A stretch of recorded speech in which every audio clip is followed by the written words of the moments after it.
എല്ലാവർക്കും പുതിയൊരു ടെക് ന്യൂസിലേക്ക് സ്വാഗതം. ആദ്യത്തെ ന്യൂസ് എന്ന് പറഞ്ഞാൽ ഐഫോൺ 17 സ്പെക്സ് വന്നിട്ടുണ്ട്. A19 processor, 48 back camera, 12 front camera, 60 hertz refresh ആയിട്ടുള്ള ഡിസ്പ്ലേ, ഡൈനാമിക് ഐലൻഡ് ഒക്കെയാണ് ഇതിന്റെ ഫീച്ചേഴ്സ് എന്ന് പറഞ്ഞാൽ. ഇനി ഇതിന്റെ വില എത്രയും നോക്കുകയാണെങ്കിൽ 54,000 രൂപയാണെന്നാണ് പറയുന്നത്. ഈ പൈസയ്ക്ക് ഈ ഫോൺ എടുക്കുന്ന ഒരു മണ്ടത്തരമായിട്ടാണ് എനിക്ക് തോന്നുന്നത്.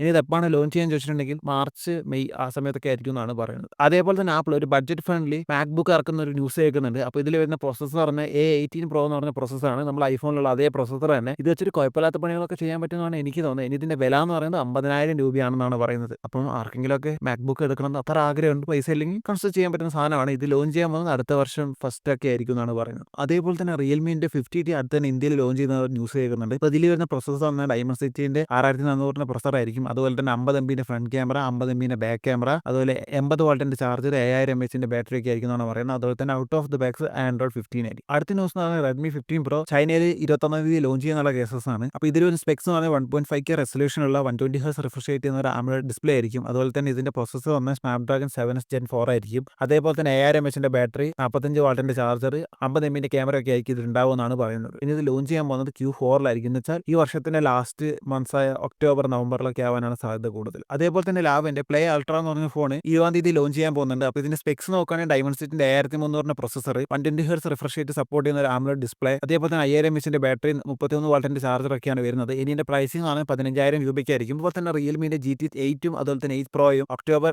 8 തീയതി ലോഞ്ച് ചെയ്യുന്ന ഒരു ന്യൂസ് കേൾക്കുന്നുണ്ട്. ഇതിൽ വരുന്ന പ്രോസസ്സർ പറഞ്ഞാൽ സ്നാപ്ഡ്രാഗന്റെ 8 Lite 2 ആയിരിക്കും. അതുപോലെ 7000 mAh ബാറ്ററി, 100 വാട്ടിന്റെ charger, 200 MB camera, 50 MB front camera ഒക്കെ ആയിരിക്കും എന്നാണ് പറയുന്നത്. അതുപോലെ തന്നെ ഇതിന്റെ പ്രൈസിംഗ് വരുന്നത് 64,000 രൂപേന്റെ അടുത്തായിരിക്കും. അടുത്ത ന്യൂസ് എന്ന് പറഞ്ഞാൽ ChatGPT Go എന്ന് പറഞ്ഞൊരു പ്ലാൻ ChatGPT ഇന്ത്യയിൽ ഇറക്കിയിട്ടുണ്ട്. അപ്പോൾ ഇതിന്റെ പൈസ എന്ന് പറഞ്ഞാൽ 399 രൂപയാണ്. ഇത് അടുത്ത് തന്നെ എന്തൊക്കെ ഉപകാരം ചോദിച്ചിട്ടുണ്ടെങ്കിൽ ഒരു ദിവസം 10 ഇമേജ് ജനറേറ്റ് ചെയ്യാം, 10 ചാറ്റ്സ് നമുക്ക് ChatGPT 5 ആയിട്ട് ഉപയോഗിക്കാം. അങ്ങനെയുള്ള കുറച്ച് ഫീച്ചേഴ്സ് കൊണ്ടുവന്നിട്ടുണ്ട്. അപ്പോൾ നിങ്ങൾക്ക് ChatGPT എടുക്കണം, പക്ഷേ വലിയ തോതിൽ പൈസ സ്പെൻഡ് ചെയ്യാൻ താല്പര്യമില്ലെങ്കിൽ നിങ്ങൾക്ക് ട്രൈ ചെയ്യാൻ പറ്റുന്ന ഒരു സാധനമായിട്ടാണ് എനിക്ക് തോന്നുന്നത്. അടുത്ത ന്യൂസ് എന്ന് പറഞ്ഞാൽ ജിയോ 249 1GB പെർ ഡേ കിട്ടുന്ന പ്ലാൻ എടുത്ത് കളഞ്ഞിട്ടുണ്ട്. അതിന് വരെ ഇപ്പോൾ ഏറ്റവും കുറഞ്ഞ പ്ലാൻ എന്ന് പറയുന്നത് 299 രൂപേന്റെ 1.5 GB കിട്ടുന്ന പ്ലാനാണ് 28 ദിവസത്തേക്ക്. അപ്പോൾ ഇതൊക്കെയാണ് ഇന്നത്തെ ന്യൂസ് എന്ന് പറഞ്ഞാൽ. അപ്പോൾ അടുത്തൊരു വീഡിയോ ആയിട്ട് നടക്കണം.